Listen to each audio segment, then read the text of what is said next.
Hi, and welcome back to Reddit Whispers. My world is a box of glass and sound. It is a hermetically sealed cube suspended high above the floor of the General Assembly Hall, a place where the fates of nations are debated in a carefully modulated polyglot of hope and hypocrisy. My name is Leo, and for 15 years, my job has been to be invisible. I am a simultaneous interpreter for the United Nations, a ghost in the machine of global diplomacy. I am a conduit, a vessel, a brain that performs a constant high-wire act of linguistic alchemy, transforming the leaden, jargon-filled prose of a delegate from one language into the equally leaden, jargon-filled prose of another. My identity is subsumed by the voice I am channeling. When the French ambassador speaks, I am France. When the Japanese trade minister speaks, I am Japan. I am a man who has mastered 12 languages, but I have no voice of my own. My gift is not in speaking, but in listening. I listen with a surgical precision, dissecting not just the words, but the cadence, the hesitation, the subtle shift in tone that betrays the lie behind the official statement. I am a human polygraph, a confessor who hears the sins of the world whispered into a microphone. My life outside the box, however, was built on a single, unwavering foundation of trust. That foundation was my wife, Annalise. If I was the ghost in the machine, she was one of its most brilliant and celebrated architects. Annalise was a diplomat, a rising star in the Danish Foreign Ministry, a woman of such ferocious intelligence and incandescent charm that she could disarm a hostile negotiation with a single perfectly timed smile. We were a UN power couple, a match forged in the strange, rarefied atmosphere of international relations. I was the quiet, steady anchor of her world. She was the brilliant, soaring kite of mine. Our life was a whirlwind of embassy dinners, state functions, and last-minute travel to global hotspots. But within that whirlwind, our marriage was my sanctuary, my one true language. With her, I was not a conduit, I was just Leo. And I trusted her with the absolute, unquestioning faith of a man who spends his entire professional life navigating a world of lies. I believed her to be the one true, uncoded signal in a universe of static. The day my world ended, it began as the most mundane of days. I was assigned to a subcommittee meeting for the Food and Agriculture Organization. The topic was Sustainable Irrigation Practices in Sub-Saharan Africa. It was the kind of meeting that was a graveyard for consciousness, a place where souls came to die from boredom. The air in my booth was cool and sterile. Below me, a collection of mid-level diplomats and agricultural attachés were droning on, their voices a hypnotic, meaningless lullaby. I was interpreting from English to Russian, a simple, almost reflexive task for me. The delegate from Belarus was delivering a mind-numbing speech on crop rotation, his voice a monotone that could have been used to tranquilize large animals. My mind, as it often did during such sessions, began to drift. I engaged in my usual mental exercises to keep sharp, conjugating irregular verbs in Arabic, mentally translating the fire safety instructions on the wall into Mandarin. It was a Tuesday afternoon. The sky outside the massive windows was a dull, indifferent gray. My greatest concern at that moment was whether Annalise would remember to pick up the dry cleaning on her way home. To stave off the encroaching mental fog, I did something I often did. I started channel surfing. I wasn't listening for content, just for rhythm, for a different linguistic challenge to recalibrate my brain. I switched from the Russian channel to the Spanish, then to the French.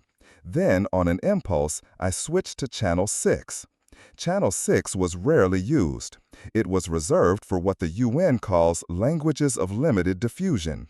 Today, it was assigned to a small delegation from Senegal for a rural dialect of Fula spoken by only a few thousand people in the Casamance region, a language I had spent a hobbyist year learning from old recordings, drawn to its complex tonal beauty. I didn't expect to hear anything. The Senegalese delegate wasn't scheduled to speak. I was just seeking a moment of linguistic novelty.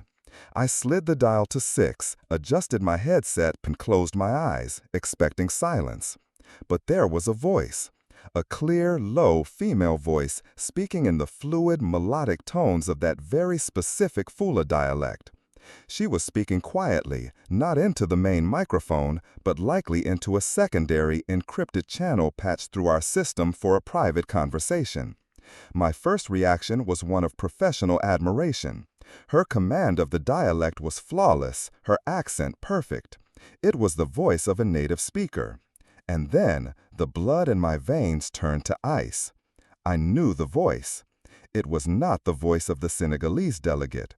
It was the voice of my wife. It was Annalise. My mind reeled, trying to process the impossibility. Annalise spoke 4 languages fluently: Danish, English, French, and German. She had never mentioned knowing any African dialect, let alone one this obscure. It made no sense. She was supposed to be across town in a meeting at the Danish consulate. Why was she patched into this channel, speaking this language during this meeting? The man she was speaking to had a deep, gravelly voice. He was, I assumed, the Senegalese delegate, a man named Ambassador Diallo. Their conversation was not about irrigation. It was quiet, urgent, and layered with the coded, euphemistic language of diplomacy, a language I was more fluent in than any other. I was still Leo, the invisible interpreter. My body remained perfectly still in my chair. My face remained a neutral mask.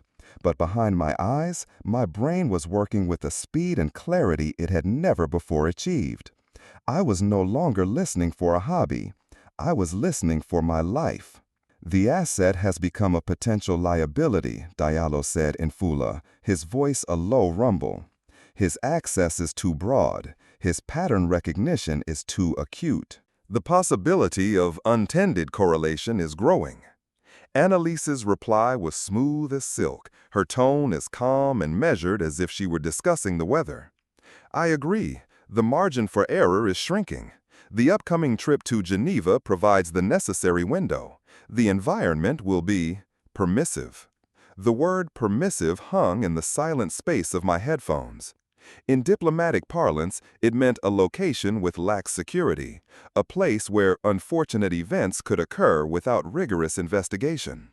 "And the methodology?" Diallo asked. "Has that been finalized?" "It must be subtle," Annalise replied, her voice cooling by several degrees. "A misstep, a tragic accident, something that generates sympathy, not suspicion. The mountain pass between Geneva and Chamonix is notoriously treacherous in the spring. A brake failure, a moment of inattention. It is a story that tells itself. A story that tells itself." The phrase echoed in the hollow chambers of my heart. My wife, the woman I loved, was storyboarding my death with the cool, detached precision of a film director planning a scene. A hot, volcanic rage surged in my chest, so powerful it almost made me black out. I wanted to rip the headset off, to smash the glass of my booth, to scream her name. But the ghost in the machine, the professional interpreter, did not move. My survival instinct, honed by years of sitting silently while powerful men discussed war and famine, took absolute control. To react was to die. To reveal what I had heard would be to sign my own death warrant. My only weapon, my only shield, was my invisibility. The man from Belarus was still droning on about soil salinization. The red light on my console was still on. I was still live. My Russian counterpart on the other end of the line was waiting. I took a breath, a silent, shuddering intake of the cold, recycled air in my booth. I compartmentalized the screaming in my soul. I pushed the image of my car plunging into a ravine into a locked box in the back of my mind. And I began to translate. My voice, when it emerged, was the calm, steady, slightly bored voice of the Belarusian delegate. I translated his words about crop yields and water tables flawlessly. My mouth formed the Russian words, but my mind was a raging inferno of Furla. Asset, liability, permissive environment, tragic accident. I was the asset. My acute pattern recognition, my ability to see the connections between seemingly unrelated pieces of information, the very skill that made me a good interpreter, had made me a liability. And the untended correlation I was on the verge of making was the truth of what my brilliant, charming, perfect wife had become. The conversation on Channel 6 lasted less than 2 minutes. It ended with a simple, chilling exchange. "The arrangements will be finalized this week," Dilo said. "My people will be in touch with your designated contact." "Understood," Annalise replied. "Ensure there are no loose ends. This must be a clean slate." Then there was only static. She was gone. The Belarusian delegate finally finished his speech. The session moderator thanked him. A smattering of polite applause echoed through the fall. My red light went off. My job, for the moment, was done. I sat in my silent glass box for a long time. The other interpreters in the adjoining booths were packing up, stretching, glad to be released from the purgatory of the meeting. I did not move. I was a statue, a man encased in ice. My entire life, the 15 years of my marriage, the shared memories, the private jokes, the future we were supposed to build, it had all just been revealed as a lie. A long, elaborate, and beautifully constructed deception. My sanctuary had been a cage, and my trusted partner its patient, smiling keeper. She was not my wife. She was a stranger who happened to be sleeping in my bed. A stranger who spoke secret languages and planned fatal accidents on mountain passes. The rage had subsided, replaced by the same profound, terrifying cold I had felt in my veins when I first heard her voice. It was the cold of absolute clarity. I was no longer a husband. I was a target. My home was no longer a home. It was the staging ground for my own murder. And my opponent was a woman I knew better than anyone in the world. A woman who knew my routines, my habits, my weaknesses. It was a perfect, intimate conspiracy, and I was completely, utterly alone. I slowly began to pack my briefcase. My hands were steady. My movements were deliberate. The ghost in the machine was still in control. As I walked out of the booth into the bustling, indifferent corridors of the UN, I was a dead man walking. But the thing about being an interpreter, the thing about being a ghost, is that you learn to see things that others don't. You learn that every conversation has multiple layers, that every story has an unheard subtext. My wife was telling a story that was meant to end with my death. I decided, in that long, cold walk out of the building, that I would write a different ending. I would use the only weapon I had, the very skill that had marked me for death. I would listen. The drive home from the UN building was a journey through a familiar landscape that had become alien territory. The streets of Geneva, the orderly trams, the serene face of the lake, it all looked the same, but I was seeing it through new eyes. The eyes of a man who had just been handed the script for his own final scene. Every passing car was a potential surveillance vehicle. Every stranger's glance was a threat assessment. The world, which had always been a complex but ultimately comprehensible system of language and logic, was now a hostile environment teeming with invisible dangers. The paranoia was a physical thing, a cold, metallic taste at the back of my throat. When I walked into our apartment, a beautiful, minimalist space overlooking the Parc des Eaux Vives, Annalise was already there. She was in the kitchen, humming a soft Danish folk tune, a glass of white wine in her hand as she arranged flowers in a vase. She looked up as I entered, and her face broke into that brilliant, devastating smile, the one that had charmed ambassadors and disarmed me for 15 years. "Leo, darling, you're home," she said, her voice warm and full of genuine pleasure. How was the thrilling world of sustainable irrigation? The dissonance between her loving, domestic performance and the cold-blooded plotter I had heard on the encrypted channel was so profound it made me feel dizzy. It was a masterful performance. There was not a flicker of guilt in her eyes, not a trace of the lie in her smile. She was a true professional. I was the asset, and she was the handler. And this was simply the final, regrettable phase of the operation. I forced a weary smile. "About as thrilling as you'd imagine," I said, playing my part, the part of the slightly bored, devoted husband. I think I died of monotony somewhere between a discussion of drip feed systems and a debate on aquifer replenishment. I walked over and kissed her cheek. Her skin was cool and smooth. The scent of her perfume, a fragrance I had always associated with comfort and home, now smelled like a chemical weapon. It was the ultimate betrayal. The intimacy of our life together was now the most dangerous part of the battlefield. That evening was the longest of my life. I sat with her on our sofa, we ate dinner, we talked about our days. Every word, every gesture was a move in a high-stakes chess game that only I knew we were playing.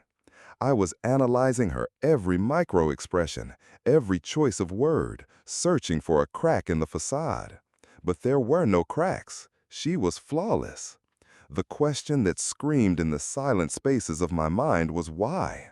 What did I know? What unintended correlation was I about to make that was so dangerous it was worth the immense risk of murdering a UN interpreter and the husband of a prominent diplomat?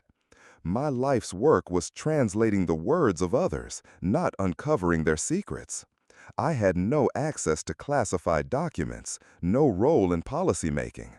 I was, by design, a neutral observer. My investigation had to begin with the only new data point I had, the conversation itself. Ambassador Diallo of Senegal, a rural Fula dialect, the Geneva Chamonix mountain pass. These were the puzzle pieces. I needed to understand the picture they were meant to create. That night, after she had fallen asleep, her breathing a soft, steady rhythm beside me in the bed that had become my prison, my real work began. I slipped out and went to my study, a room lined with dictionaries and linguistics textbooks. I turned on my encrypted computer, a personal device I used for my freelance linguistic analysis work, a machine that Annalise knew of but whose true capabilities she underestimated. I began to build a profile of Ambassador Diallo. On the surface, he was a respected, if unremarkable, career diplomat. His official purview was trade and agriculture. He was a champion of West African farming cooperatives. But my job had taught me that a diplomat's official portfolio is often a cover for their real work. I started cross-referencing his name with every mention in the UN archives, looking for overlaps, for patterns. I analyzed his voting record, his travel history, the co-sponsors of the resolutions he supported. It was a slow, painstaking process, like assembling a shattered mosaic. After hours of work, a faint pattern began to emerge. Diallo frequently traveled to a very specific, very remote region of southeastern Guinea, a place rich in bauxite, the primary ore used to produce aluminum. The travel was always explained as agricultural outreach. But the region was not known for its farms. It was known for its mines. And the ownership of those mines was a tangled web of shell corporations and anonymous holding companies. I then turned my search to Annalise. I went through her official travel records, the ones I had access to as her spouse. And there it was. 6 months ago, a cultural exchange mission to Conakry, the capital of Guinea. She was there for a week. Her official schedule was full of meetings with artists and museum curators. But her hotel was not in the cultural district. It was in the heart of the business quarter, a stone's throw from the headquarters of the largest mining consortium in the country. The pieces were beginning to connect. This wasn't about irrigation or diplomacy. This was about resources. Illicit resource extraction, most likely. A secret deal being brokered outside the official channels. A deal that would make a few powerful people, including a Danish diplomat and a Senegalese ambassador, incredibly wealthy. But what was my role in this? How was I a liability? I dug deeper into my own work history. My job was to be a linguistic chameleon, to be assigned to any meeting, any language, at any time. I pulled up my own work schedule for the past year. I had interpreted at dozens of meetings that were, on the surface, completely unrelated. A trade negotiation with a Chinese aluminum conglomerate. A UN Environment Program meeting on the ecological impact of strip mining. A closed-door session of the Security Council on regional instability in West Africa. To anyone else, they were just random assignments. But to me, the man who had sat in the box and heard it all, the man with the acute pattern recognition, the unintended correlations were starting to form a terrifyingly clear picture. I was the one person on Earth who had unwittingly been present for all the disparate, secret pieces of their puzzle. I had heard the Chinese complain about a mysterious new competitor flooding the market with cheap bauxite. I had heard the environmental report on unexplained river pollution downstream from the Ghanaian mining region. I had heard the intelligence briefing about a new flow of money being used to fund rebel groups on the Senegalese border. I hadn't connected them. I had no reason to. My job was to translate, not to analyze. But the potential was there.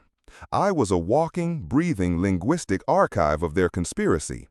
If I ever decided to connect the dots, I could bring their entire world crashing down.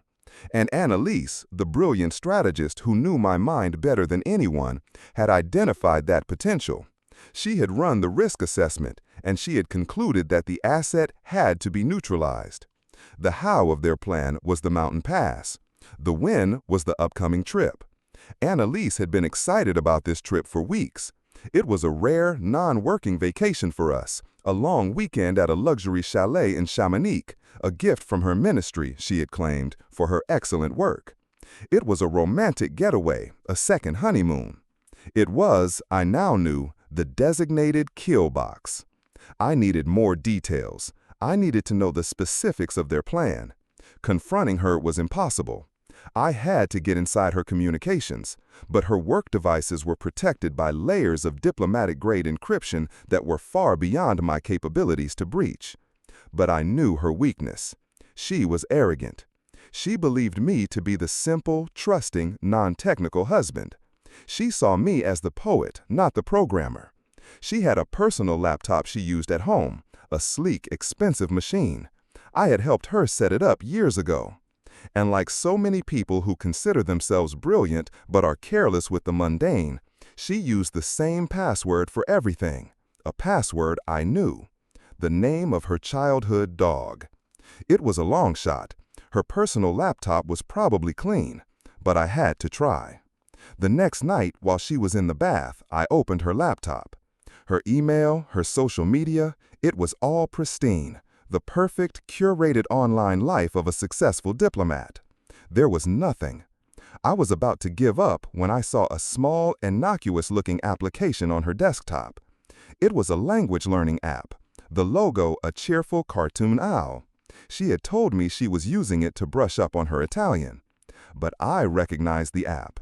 It was known for its high level of user data encryption and its private peer-to-peer messaging function, a feature that made it a favorite among journalists and activists, and anyone else who wanted to have a conversation that couldn't be traced. I opened the app, and there it was, a single, ongoing conversation with a user named Le Lion, Diallo, the Lion of Senegal. The conversation was in Fula, but it wasn't the rural dialect. It was a more standard urban variant, a language she had likely learned for this very purpose. The conversation history was a detailed ledger of their entire operation. The bribes to Ghanaian officials, the logistics of the illegal shipments, the shell corporations used to launder the money. It was all there. My hands were shaking as I scrolled to the most recent messages. They were about me. They were about the trip. Diallo. Is the vehicle arranged? It is. A rental. Top-of-the-line model, but the local mechanic owes me a favor. He will be making a small, undocumentable adjustment to the brake line's hydraulic reservoir. It will be a slow leak. The failure will not occur until they are well into the descent from the pass. It will look like a tragic mechanical failure. Diallo. And the contact? He is in place. A local hiker, who will be the first on the scene. He will retrieve the asset's personal effects, his laptop, his phone, to ensure no loose data remains. He will also confirm the fatality. The story will be clean. A slow leak, a local hiker, a clean story. My death had been planned with the same meticulous attention to detail that she applied to a diplomatic treaty. I sat there, in the quiet glow of her laptop screen, and a profound, desolate calm settled over me. The paranoia was gone, replaced by the chilling certainty of a man reading his own autopsy report. The chess game was over. I had lost. But then, as I stared at the screen, at her cold, precise words, the interpreter in me saw something else, a flaw, a single arrogant assumption. Her entire plan was built on the foundation of my ignorance. She believed I was the oblivious husband, the unsuspecting passenger on a ride to my own death. She had written the script, she had cast the actors, she had designed the set. She thought she was the director, but she had made one fatal error. She had let the man in the sound booth overhear the entire production, and I was about to offer a few critical notes on her script. I took a deep breath and I began to type. I was not just going to survive. I was going to rewrite the entire play. The core of Annalisa's plan was its elegance and its intimacy. It exploited my trust, my routine, and my fundamental belief in her. My counterplan, therefore, had to be the inverse. It had to be impersonal, systemic, and it had to exploit her arrogance, her belief that she was the smartest person in any room, and her utter underestimation of the ghost in the glass box. I could not simply run. A man with my profile, a UN interpreter married to a high-level diplomat, does not simply disappear without a massive international search. They would find me, and my accidental death would simply be rescheduled for a different, less scenic location. I could not go to the authorities. What did I have? A conversation I had overheard in a language almost no one else could verify? A chat log on a private app that I had accessed illegally? It was her word, the word of a decorated diplomat, against the frantic, paranoid-sounding accusations of her husband. I would be dismissed as a madman, institutionalized, or worse. No, the system she was part of, the world of diplomacy and its shadowy infrastructure, was her greatest shield. Therefore, it had to become my greatest weapon. I had to turn the machine against its own architect. My first move was to create a dead man's switch, a digital insurance policy. Over the next 48 hours, I worked with a cold, focused fury I had never known I possessed. I compiled everything I had. The chat logs from her laptop. My own detailed, time-stamped log of the conversation I had overheard on Channel 6. The financial and travel records I had unearthed that connected her and Diallo to the Guinean mining operation. I wove it all together into a single, coherent narrative, a meticulously documented indictment of their entire conspiracy. It was the best, most terrifying story I had ever translated. I encrypted this file with a multi-layered protocol that would be all but impossible to break. Then I uploaded it to a series of anonymous, decentralized cloud servers.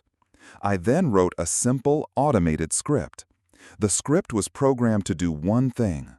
On a specific date and time, 2 hours after my scheduled accident on the mountain pass, it would automatically email the decryption key for the file to a very specific, very carefully curated list of recipients.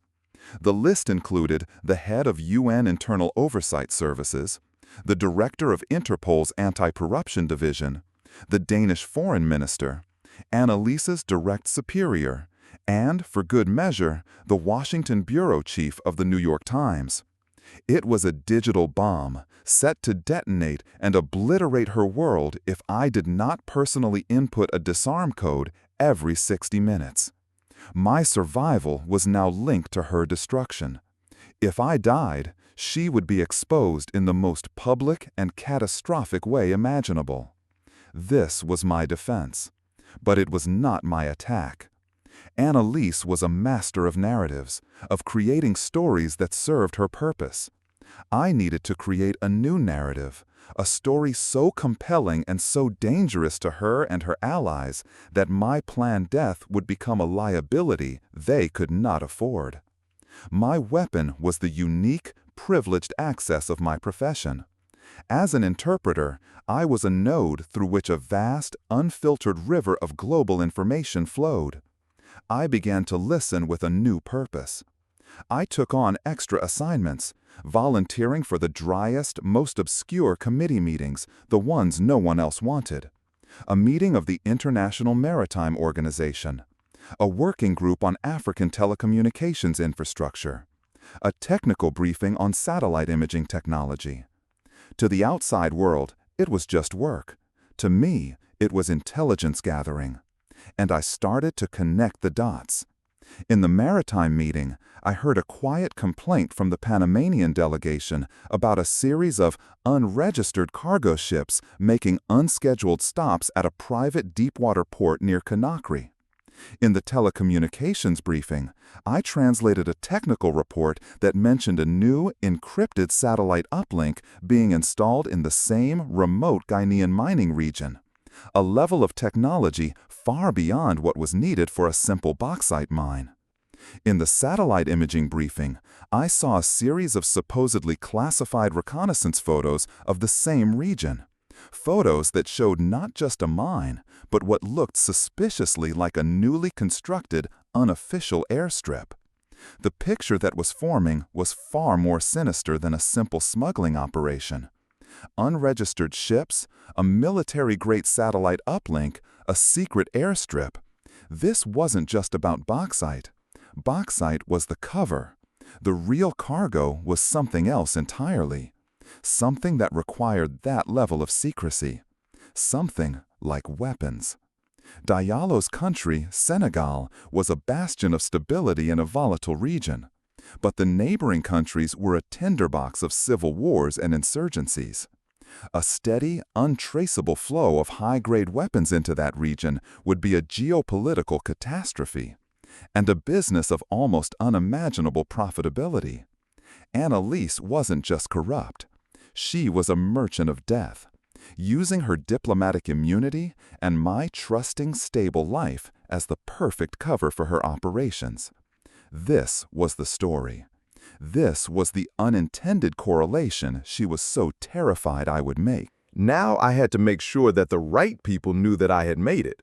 I couldn't leak the information directly. It had to be subtle. I had to create whispers, to plant seeds of doubt in the minds of her rivals and her allies. The world of diplomacy runs on paranoia. I would give them something to be paranoid about. My first target was the Chinese delegation. I knew from my previous translations that they were furious about the disruption to the aluminum market. They knew a new player was cheating, but they didn't know who.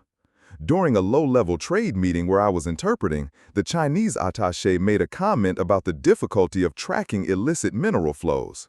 In my English translation for the rest of the room, I rendered his statement perfectly. But into the French channel, which I knew a rival of Annalise's from the French Foreign Ministry was monitoring, I made a tiny, almost imperceptible alteration. I translated it as the difficulty of tracking illicit mineral and strategic material flows originating from the Guinean corridor. Strategic material. It was a small change, but in the coded language of diplomacy, it was a flare in the night sky. It was a piece of information I was not supposed to have, a hint that I knew more than I should.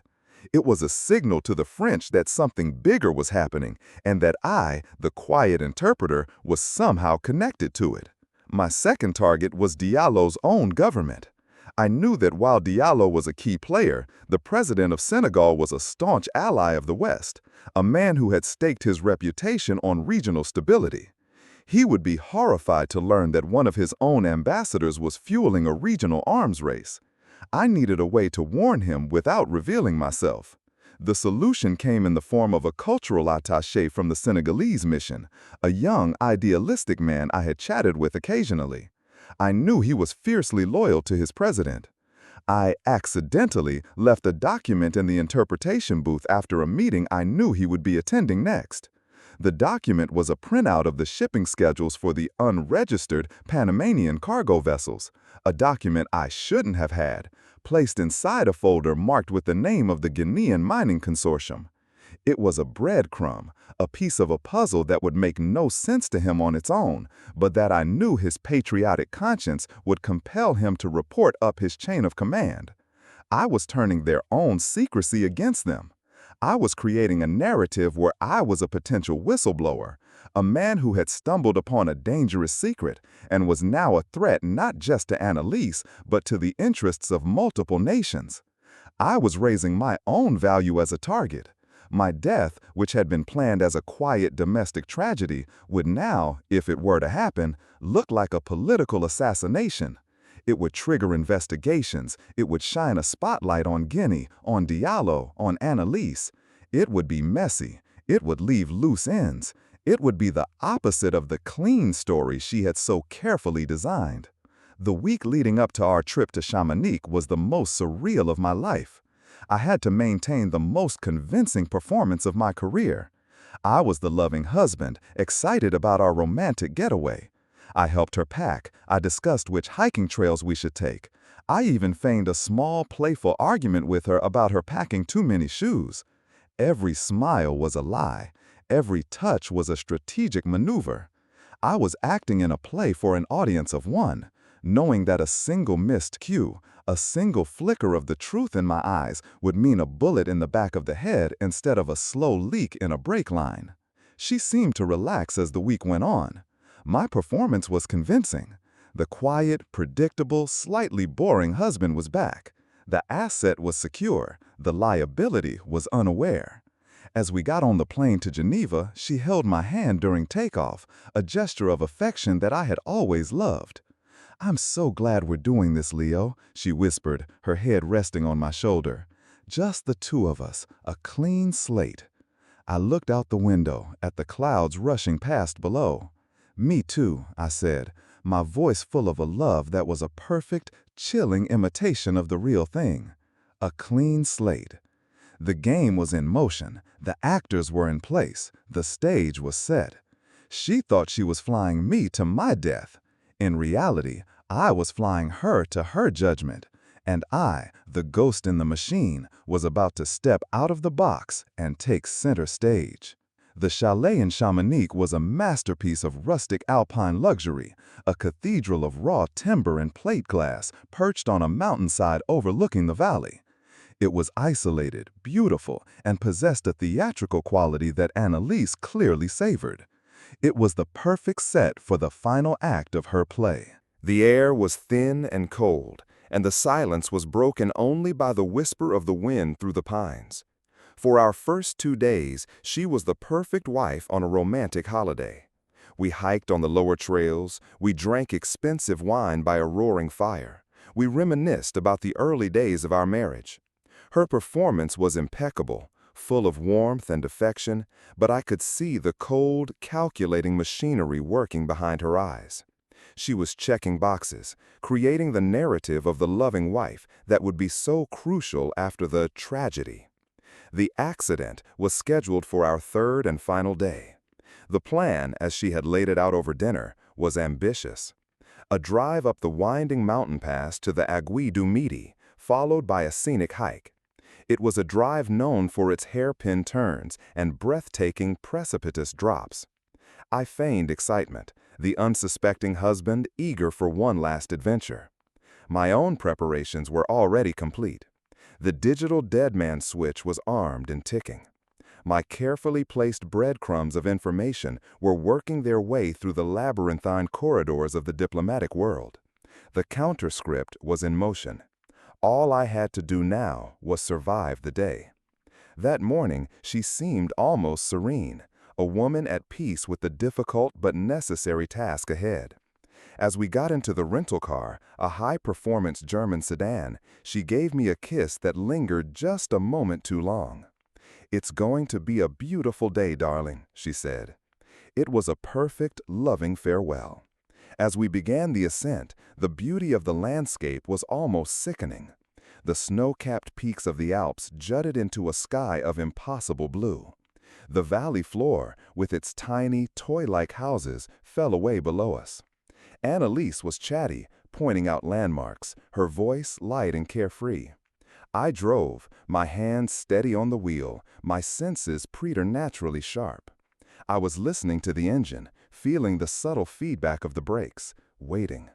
The call came when we were about halfway up the pass, in a section of road with no guardrails and a sheer 1,000-foot drop to our right. Her phone buzzed with an encrypted messaging app. She glanced at the screen. "It's the office," she said with a theatrical sigh. "There's a crisis with the trade resolution. Do you mind if I take this? It'll just be a minute." "Of course not," I said. It was the signal. The local hiker, her cleaner, was in position, waiting for the sound of the crash. She switched to her earpiece, her conversation a low, professional murmur. This was my window. According to the plan I'd read, the brake failure was designed to be gradual, a slow leak that would become catastrophic on the descent, giving her plausible deniability. I, however, had other plans.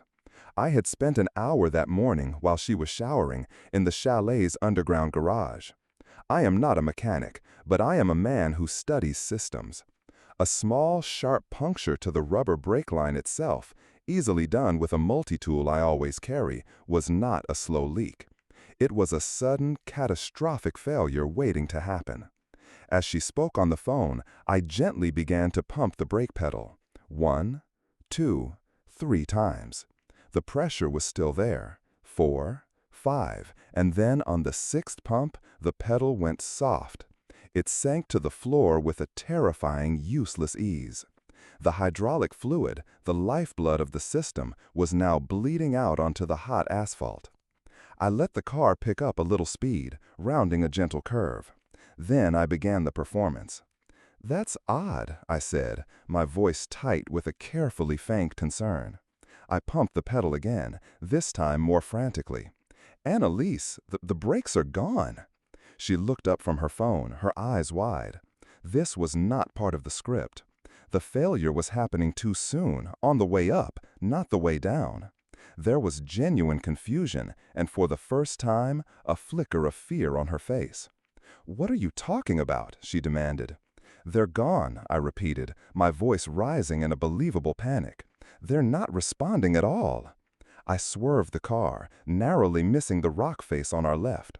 Ahead of us, the road curved sharply to the right, a hairpin turn that hung over the abyss. We were not going fast enough to go over the edge, but we were going fast enough to crash. This was the crucial moment. Her plan relied on my death. But my survival, even in a crash, would leave a witness, a messy investigation, loose ends. Her expression shifted from confusion to a cold, hard fury. The mask was gone. I was no longer her husband. I was a complication that was ruining her perfect plan. I braced myself for the impact, turning the wheel hard to the left, aiming for the solid rock wall instead of the empty air to the right. As the car screeched towards the wall, I did one last thing. I looked at her, and in a calm, conversational tone, in the same rare Fula dialect I had heard in my booth, I said, "You should have made sure the mechanic was loyal to you, Annalise, not to the French." The color drained from her face. The look in her eyes was not fear, not anger. It was the look of a god who has just witnessed the statue in their temple turn its head and speak. It was the look of absolute soul-shattering disbelief. The impact was a brutal, jarring explosion of sound and force. The airbags deployed with a violent clap, and the world dissolved into a chaotic white blur. The car came to a dead stop against the rock face, its front end a mangled wreck. For a moment, there was only the sound of hissing steam and the frantic, high-pitched ringing in my ears. I was bruised, battered, but alive. I looked over at Annalise. She was slumped against the airbag, dazed but conscious. Her perfect, diplomatic composure was shattered, leaving only the raw, ugly face of her own monstrous failure. And then we heard the sound of other cars. Not the single solitary car of her local hiker, but multiple vehicles approaching at speed from both directions. Within moments, our crashed vehicle was surrounded. But the men who got out were not local police or paramedics. They were quiet, efficient men in dark tactical uniforms, their movements precise and professional. They were French intelligence agents. At the same time, a helicopter appeared, descending towards a small clearing down the road. This was the result of the breadcrumb I had dropped, the altered translation about strategic materials. The French, deeply concerned about an arms trafficking route running through their backyard, had been tracking Annalise for a week. My anonymous tip, sent 24 hours earlier, about a hostile asset exchange scheduled to take place on this very mountain pass, had given them the reason to move in. One of the agents opened my door. "Monsieur Dubois?" he asked, using the fake name I had used in my anonymous tip. "We received your information. It appears you were correct." He then looked past me, at Annalise, his expression hardening. "Madame Annalise Thorne," he said, using her maiden name. "You are being detained on behalf of the French government for questioning regarding activities hostile to the national security of the Republic of France." As they pulled her from the car, her eyes met mine. The hatred in them was a pure elemental force.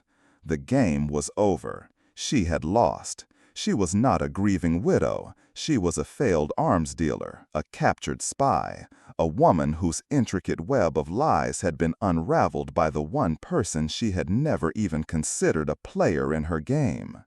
As she was being led away, another man approached me. He was older, in a civilian suit, with the weary, intelligent eyes of a man who had seen everything. He handed me a satellite phone. "There is a call for you," he said. I took the phone. The voice on the other end was clipped and official. It was the head of the Senegalese Presidential Guard. "We received your document," he said, referring to the folder I had left for the young attaché. "Ambassador Diallo has been recalled and is in custody. My president extends his gratitude and his apologies. You will be provided with a new identity and safe passage to a location of your choosing. Your old life is, for all intents and purposes, over." I clicked the phone off and handed it back. My old life was over. My digital bomb, I knew, had been silently disarmed by my own survival. Annalise and Diallo would not be tried in a public court. They would disappear into the quiet, unaccountable world of intelligence services, their crimes buried to avoid a global diplomatic scandal. But they were finished. Their network was dismantled. Their power was gone. I was left standing on a silent mountain pass next to the wreckage of my car and my marriage. I was no longer Leo, the UN interpreter. I was a ghost of a different kind now, a man with no name, no past, no voice. I had spent my life translating the stories of others. Now I was finally free to find a new language, a new story, one that was entirely my own. Thank you for tuning in to Reddit Whispers. We've all faced moments when everything felt broken. What was your turning point? Leave it in the comments, because your experience might be exactly what someone else needs to hear right now.